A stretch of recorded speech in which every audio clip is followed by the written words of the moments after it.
gran número de leyendas nos narran historias acerca de difuntos que se aparecen. Normalmente lo hacen de noche, en sitios solitarios o en determinadas fechas. Los espíritus de estos difuntos se manifiestan adoptando diferentes formas y sonidos, tales como una luz resplandeciente, una sombra, la figura del difunto, ruidos, lamentos, etc. Cuando una persona muere y deja a alguien ofendido, su alma vuelve del otro mundo a dar avisos por medio de ruidos, voces y otras manifestaciones, hasta que la persona ofendida le perdona de todo corazón o dedica rezos y misas en bien de aquella alma en pena.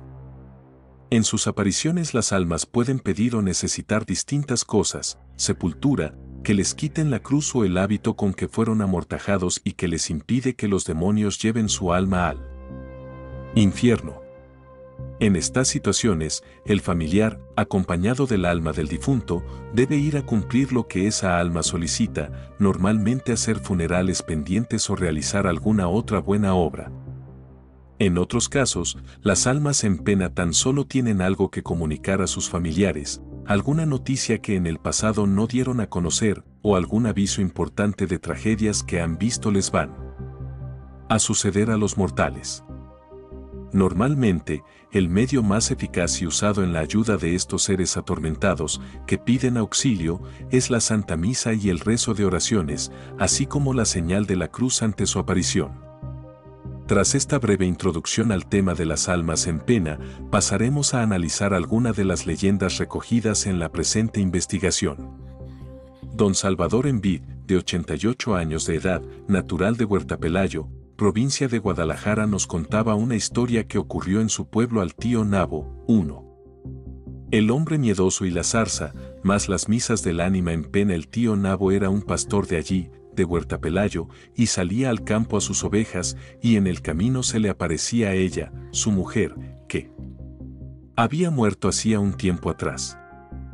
En su casa oía ruidos tremendos de muebles, de cosas que se caían, que se rompían, de piedras que se caían del tejado, unos escándalos tremendos, y el hombre estaba asustado, pues salía al campo y la mujer se le agarraba a las piernas y no le dejaba andar, y una vez se enganchó en una zarza y no podía andar, hasta que amaneció y vio que era una zarza y dijo: no tengo miedo a nadie.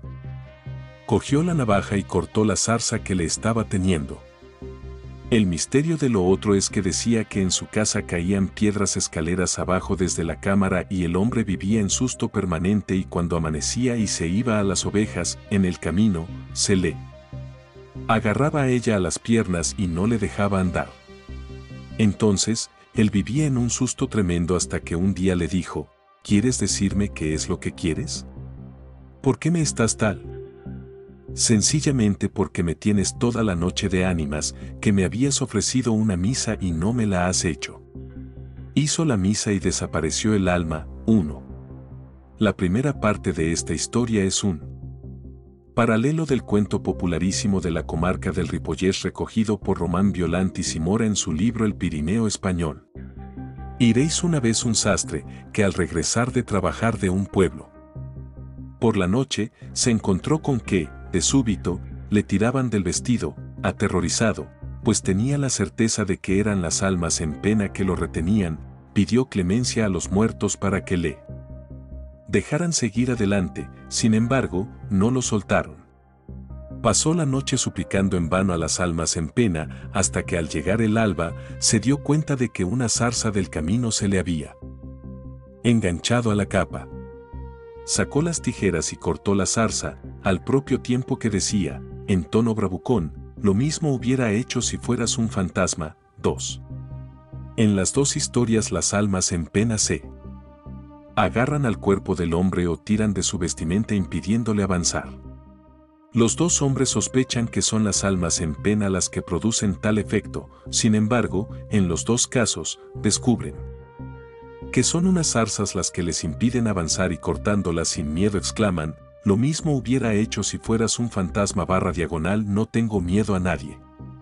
En estas dos leyendas, al igual que en otras muchas, como la recogida en la punta del arco iris, titulada El ánima en pena, Priego, Córdoba, el hombre se encuentra con el alma en pena fuera de la casa y ésta le quiere llevar En Huerta Pelayo, el tío Nabo había prometido una misa al alma de su difunta esposa y no se la había hecho. El ánima en pena de Priego había realizado una promesa en vida y no la había cumplido, necesitando ahora que alguien la cumpla por ella.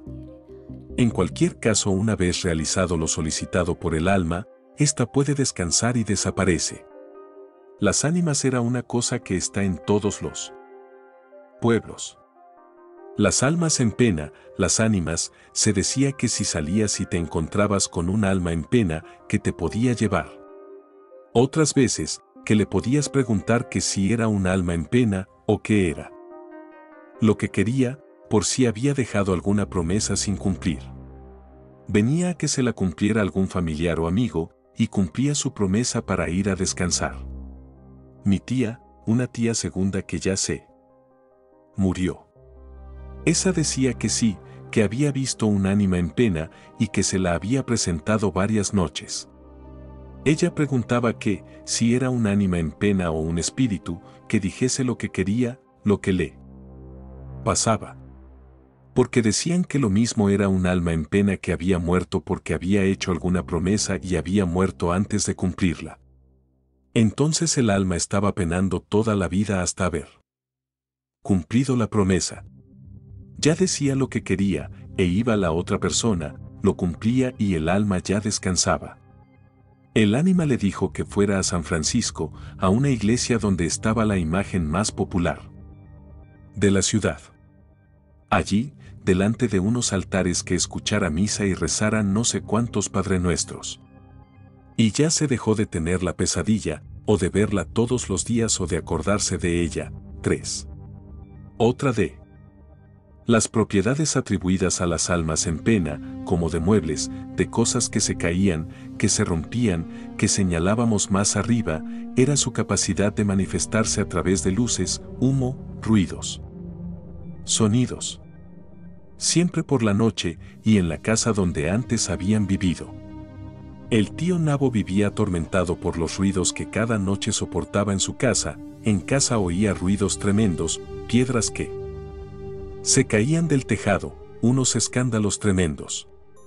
Vemos pues, cómo las almas, para conseguir lo que necesitan, asustan a las personas a las que solicitan su ayuda, tal vez, porque de otra forma teman que no vayan a ser atendidas. Todas estas características las podemos contemplar también en el ánima en pena de ese Carlos del Valle, Ciudad Real, recogida también en la punta del arco iris. El alma en pena aquí regresa para hacer que se le cumpla la promesa que se le había hecho. Cuando la guerra, había allí una familia muy humilde y tenía 7 hijos. Entonces, uno de ellos se tuvo que marchar a la guerra. Y la madre, la pobrecilla, ofreció: ay, si mi hijo viene con vida, prometo a las almas del purgatorio ponerles una arroba de aceite en lamparillas. Bueno, pues resulta que, mientras la guerra, la madre muere. Y el hijo vuelve sano y salvo. Entonces, el padre le recuerda que han pasado muchos años. Ay, hijo, tenías que cumplir la promesa que hizo tu madre, no sea que la pobre esté penando. Anda, anda. Déjate de tonterías. Bueno, si eso era una promesa de madre, ¿qué vamos a cumplir? Eso son tonterías. Total, que uno se fue a Barcelona, otro se fue a Valencia, otro. Desaparecieron todos del pueblo y nadie se acordó. Pero sí, al que le hizo la promesa, llegó un momento que estaba en Barcelona, pasó a su dormitorio y vio la habitación llena de humo. Entonces se asustó y dijo a su mujer: oye, mira, que la habitación. Pasó ella y dice: oye, que aquí no hay nada. Y volvió él a pasar: que yo no puedo pasar aquí, que yo me ahogo. Que esto está lleno de humo. Y se acordó de la promesa de su madre, ¿sabes? Entonces salió corriendo y se fue al pueblo. Reúne a los hermanos: mirar, ¿qué ha pasado esto? Ay, la promesa de madre, la promesa de madre. Vamos a cumplirla. Cogen un cuadro de las ánimas, que lo tenían ellos, ponen el cuadro, ponen una palangana, y dicen, vamos a poner de vez en cuando, cada uno, 2 litros de aceite. Sin apagarse la lamparilla. Vamos a meter 2 litros cada uno. Eran 6 o 7 hijos. Entonces, así lo hacen. Ponen la lamparilla, se van, al rato vuelven. Ha desaparecido el aceite. Y decían, pero bueno. ¿Y la lamparilla cómo consume tanto aceite? Pues resulta que vuelven a llenar la palangana. Hasta que la arroba de aceite no se consumió, creo que fue en 24 horas. Oye, me lo contó una hija, está casada con un primo mío. Dice que parece mentira, pero que el aceite volaba. 4. 2. El rezo a las almas del purgatorio normalmente lo que con más frecuencia solicitan las almas del purgatorio o ánimas son oraciones. Dicen que si una noche rezas a las almas del purgatorio, el resto de noches de tu vida tendrás que seguir rezándoles o de lo contrario no te dejarán descansar. Así nos lo dijo Sergio, contándonos una historia que le ocurrió a su tía abuela. Mi tía abuela era muy beata, vivía en Sevilla, tenía su cuarto lleno de estampitas de santos. Todas las noches rezaba a las ánimas del purgatorio. Una noche venía muy cansada y se durmió y por la noche sintió que se le caía algo encima, en principio creyó que era un terremoto. Se levantó, salió a la calle, pero en la calle no había nadie, ni pasaba nada. Se volvió a la cama y al cabo de un rato se comenzó a mover la cama y a pasar de todo. Entonces se levantó y se dio cuenta de que esa noche se le había olvidado rezar a las almas del purgatorio, que tengas cuidado, porque siempre te piden tu oración, porque una oración es algo menos de tiempo que tienen que estar en él. Purgatorio, entonces no cesan de insistir hasta que se las reza. 3. La fiesta de las calabazas en el Día de Todos los Santos. Para terminar tan solo recogeremos como nota común a las historias recogidas sobre almas en pena, su tendencia a manifestarse de noche y en la casa donde antiguamente vivieron. Esta idea de que las almas vuelven al lugar donde vivieron por la noche está recogida en muchos pueblos de España, en Huerta-Pelayo, Guadalajara, nos comenta Pedro, un oriundo del pueblo, cómo existía la creencia de que en la noche de ánimas estas regresan al lugar donde vivieron. En el pueblo lo que se hacía era una hoguera. Allí, mientras unos estaban cuidando la hoguera, otros estaban tocando las campanas toda la noche, porque existe la creencia de que las ánimas vuelven al lugar donde residieron, las casas. Entonces, imagínate, nosotros éramos pequeños, pues, era horrible, porque te ibas a dormir y sabías que en la casa había vivido mucha gente y a algunos los habías visto morir. Era la noche de los santos a las ánimas, como el pueblo estaba a oscuras cogían las calabazas, las vaciaban, les ponían velas y les hacían ojos. Salir y encontrarte eso, fíjate tú el susto que te pegabas, porque, aunque ya lo sabías, no había quien evitase el miedo.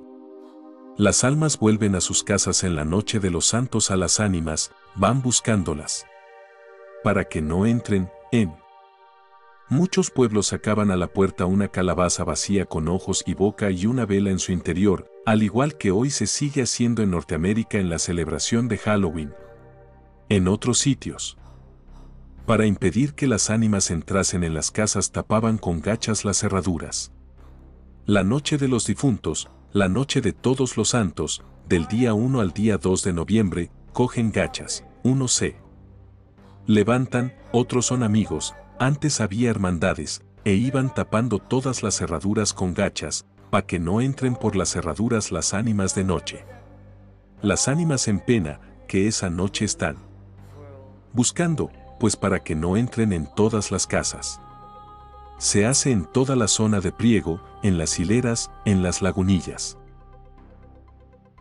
Los duendes, al igual que las almas en pena, por las noches en gran número de ocasiones, y en las casas, se aparecen pequeños seres de figura humana que cometen fechorías, revuelven la ropa, recorren y cambian de lugar los muebles, dan gritos, asustan a las amas de casa. Tradicionalmente a estos seres fantásticos, estrechamente ligados con el hogar y la vida familiar, se les ha llamado duendes. Hay quien ha identificado a estos duendes con demonios y sitúan su origen en los ángeles rebeldes del cielo, que expulsados de allí por Dios, cayeron en la tierra o en el agua. Teólogos como Del Río y Torreblanca creían que estos eran demonios inferiores en el sentido cristiano de la palabra demonio. El pueblo conserva mejor la noción pagana de espíritus, númenes o como se les quiera llamar, sin aire demasiado diabólico en ciertos casos. En Andalucía, en algunas historias, el duende llegará a relacionarse con las almas en pena. Relación documentada por el historiador de Córdoba, D.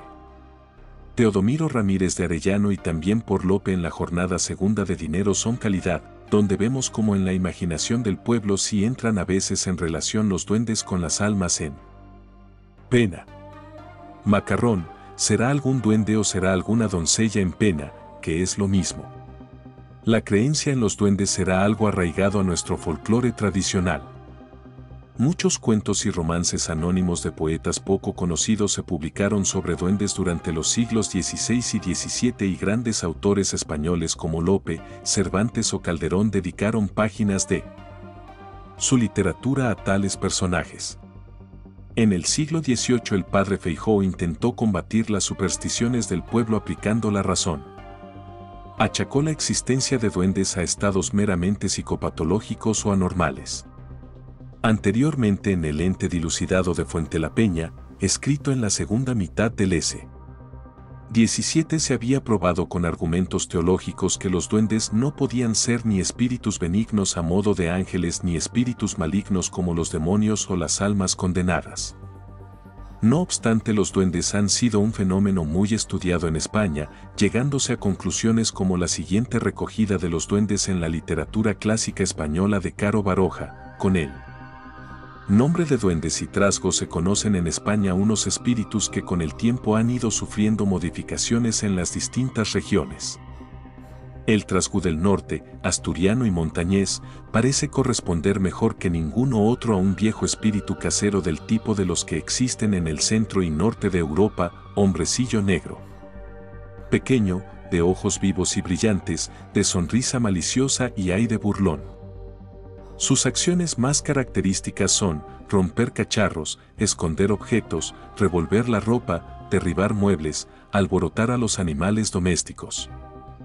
Pero si a alguien le agrada, limpia la batería de cocina, ordena los cacharros, va por agua, enciende la lumbre. El duende clásico en la literatura, con sus hábitos y su espíritu inquieto y malicioso, pero poco dañino, puede ser un producto posterior.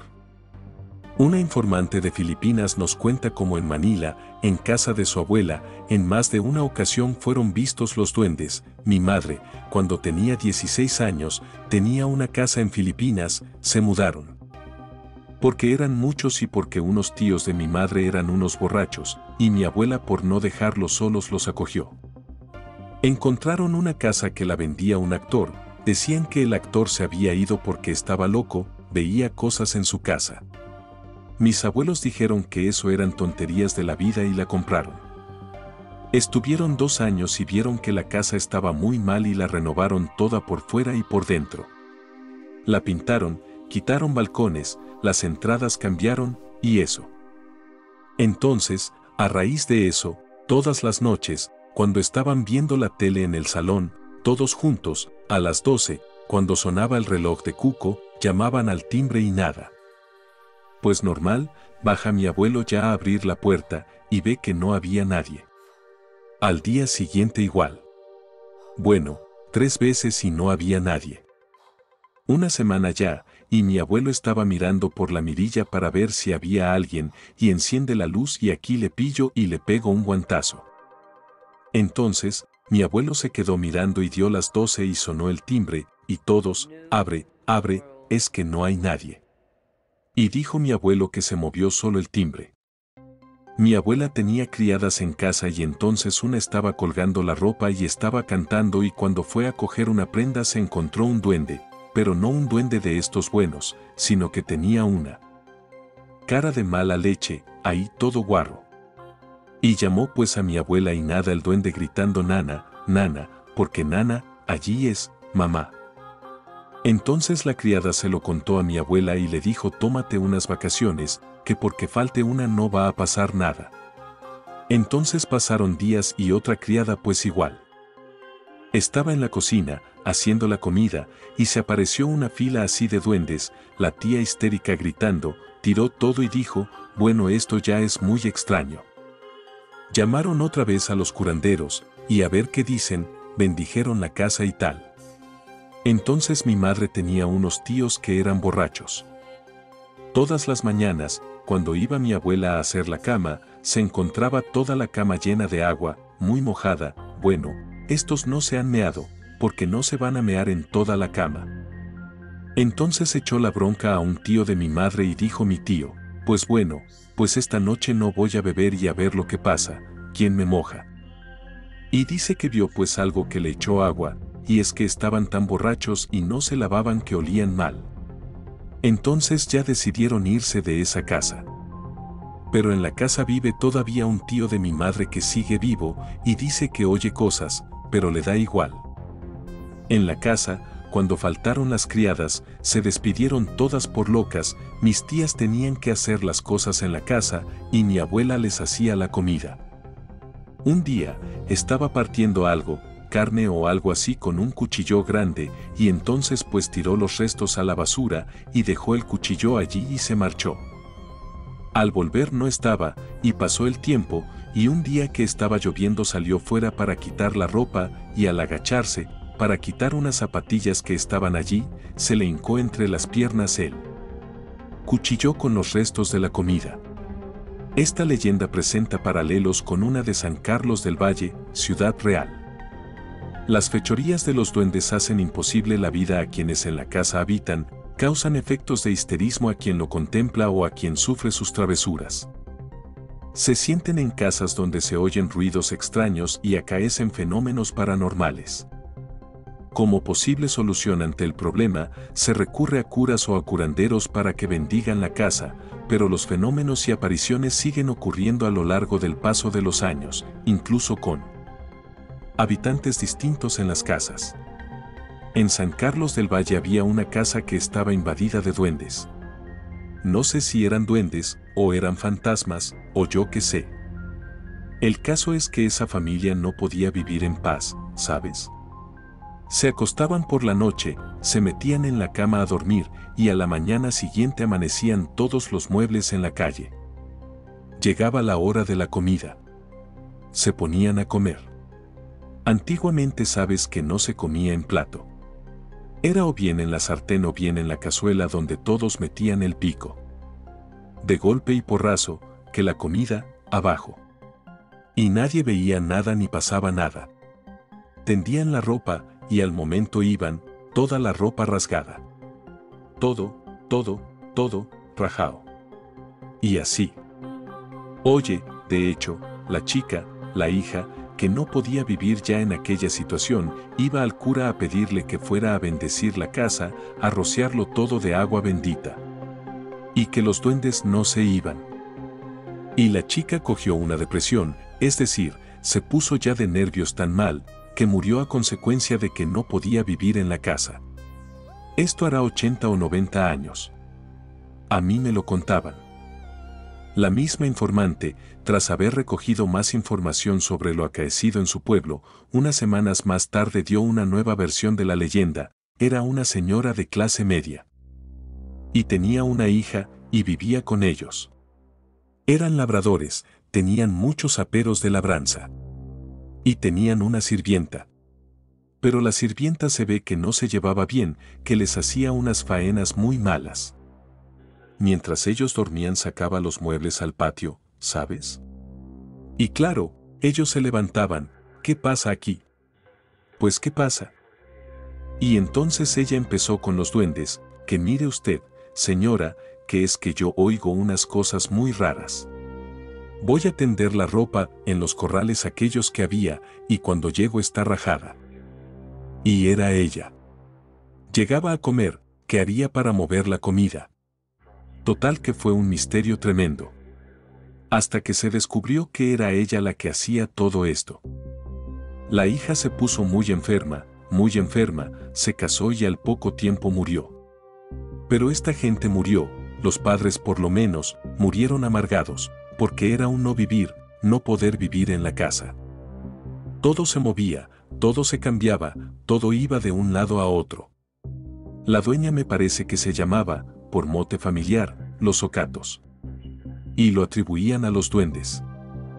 Además, hubo un miedo en el pueblo tremendo. Sí que había duendes en aquella casa. Ella hizo que todo el pueblo creyera que había duendes. La casa ya no existe, estaba justo enfrente de la casa de mi abuela. Como vemos, en los duendes fingidos la casa en la actualidad no existe y se afirma que todo fue una invención de la criada. Sin embargo, en los testimonios recogidos en Filipinas se nos dice que la casa todavía existe, que es habitada por los tíos de nuestra informante y que allí siguen oyéndose cosas extrañas. Sería curioso notar aquí cómo en ambos testimonios son las criadas de la casa, las encargadas de llevar el hogar, las que afirman ver a los duendes, mientras que por el contrario los dueños de la casa, principalmente la ama, son los que sufren las fechorías de los mismos.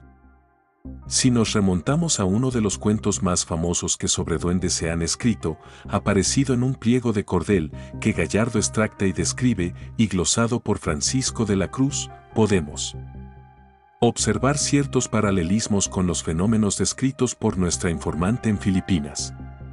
Eran los tiempos en que la corte se trasladó y el cuento se aplicó al caso.